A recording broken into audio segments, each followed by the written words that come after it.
Bacaan liturgi Kamis 25 November 2021, Hari Biasa Pekan Biasa ke-34, Peringatan Fakultatif Santa Katarina dari Alexandria, Perawan dan Martir. Bacaan dari Nubuat Daniel. Sekali peristiwa, para pegawai Raja Darius masuk ke kamar Daniel dan mendapati Daniel sedang berdoa dan bermohon kepada Allahnya.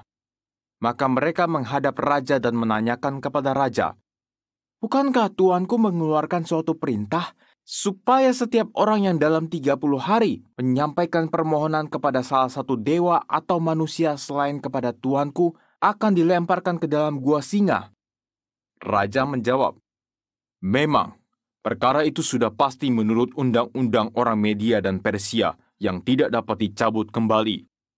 Lalu mereka berkata kepada raja, "Daniel adalah seorang buangan dari Yehuda, tidak mengindahkan tuanku, ya raja. Ia tidak mengindahkan larangan yang tuanku keluarkan, tetapi 3 kali sehari ia mengucapkan doanya." Mendengar hal itu sangat sedihlah raja, dan ia mencari jalan untuk melepaskan Daniel. Bahkan sampai matahari terbenam, ia masih berusaha untuk menolongnya. Tetapi para pegawai itu bergegas-gegas menghadap raja serta berkata kepadanya, "Ketahuilah ya raja, bahwa menurut undang-undang orang Media dan Persia, tiada larangan atau penetapan yang dikeluarkan raja dapat diubah." Sesudah itu raja memberi perintah, lalu diambillah Daniel dan dilemparkan ke dalam gua singa. Berbicaralah raja kepada Daniel, "Allahmu yang kau sembah dengan tekun, dialah kiranya yang akan melepaskan dikau." Lalu dibawalah sebuah batu dan diletakkan pada mulut gua itu. Raja mencap batu itu dengan cincin meterainya dan dengan cincin meterai para pembesarnya, supaya dalam perkara Daniel tidak diadakan perubahan apa-apa. Lalu pergilah raja ke istananya dan berpuasalah ia semalam-malaman. Ia tidak mendatangkan penghibur-penghibur dan ia tidak dapat tidur.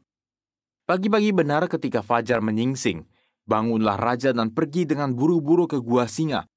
Sesampai di dekat gua itu, berserulah ia kepada Daniel dengan suara sayu, "Daniel, hamba Allah yang hidup, Allahmu yang kau sembah dengan tekun, telah sanggupkah ia melepaskan dikau dari singa-singa?"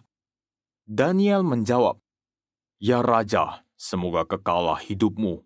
Allahku telah mengutus malaikatnya untuk mengatupkan mulut singa-singa.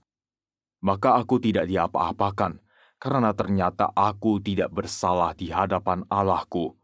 Demikian pula terhadap Tuanku, ya Raja, aku tidak bersalah." Raja sangat sukacita dan memberi perintah supaya Daniel ditarik dalam gua itu. Maka ditariklah Daniel dari dalam gua. Ternyata tidak ada luka sedikit pun padanya karena ia percaya kepada Allahnya. Kemudian atas perintah raja ditangkaplah orang-orang yang telah menuduh Daniel dan dilemparkan ke dalam gua singa, baik mereka sendiri maupun anak istri mereka. Belum lagi mereka sampai ke dasar gua, singa-singa itu telah menerkam mereka, bahkan meremukkan tulang-tulang mereka. Kemudian Raja Darius mengirim surat kepada orang-orang dari segala bangsa, suku bangsa dan bahasa yang mendiami seluruh bumi, bunyinya, "Bertambah-tambahlah kiranya kesejahteraanmu. Bersama ini kuberikan perintah bahwa di seluruh kerajaan yang kukuasai, orang harus takut dan gentar terhadap Allahnya Daniel. Sebab dialah Allah yang hidup, yang kekal untuk selamanya. Pemerintahannya tidak akan binasa, dan kekuasaannya tidak akan berakhir.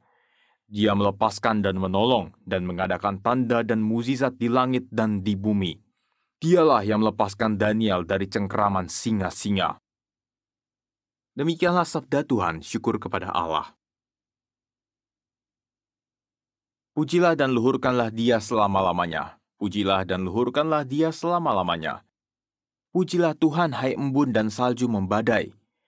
Pujilah dan luhurkanlah Dia selama-lamanya. Pujilah Tuhan, hai es dan udara dingin.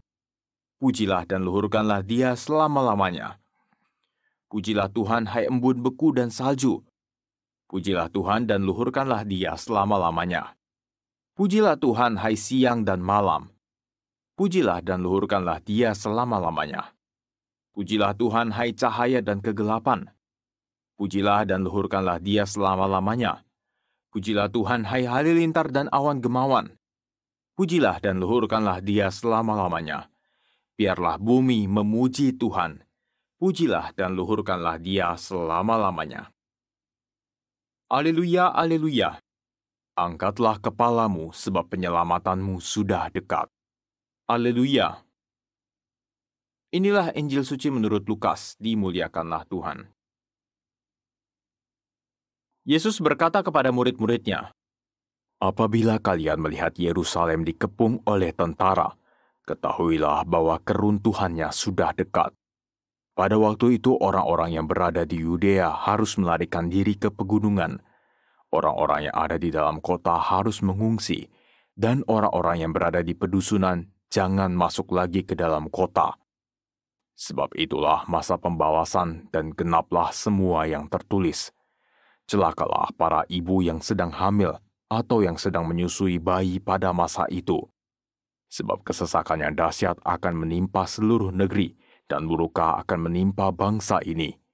Mereka akan tewas oleh mata pedang dan diangkut sebagai tawanan ke segala bangsa. Yerusalem akan diinjak-injak oleh bangsa-bangsa yang tidak mengenal Allah, sampai genaplah zaman bangsa-bangsa itu. Dan akan tampaklah tanda-tanda pada matahari, bulan, dan bintang-bintang. Bangsa-bangsa di bumi akan ketakutan dan bingung menghadapi deru dan gelora laut. Orang akan mati ketakutan karena cemas berhubung dengan segala sesuatu yang menimpa bumi ini, karena kuasa-kuasa langit bergoncangan. Pada waktu itu, orang akan melihat Anak Manusia datang dalam awan dengan segala kekuasaan dan kemuliaannya. Apabila semuanya itu mulai terjadi, bangkitlah dan angkatlah mukamu, sebab penyelamatanmu sudah dekat." Demikianlah sabda Tuhan, terpujilah Kristus.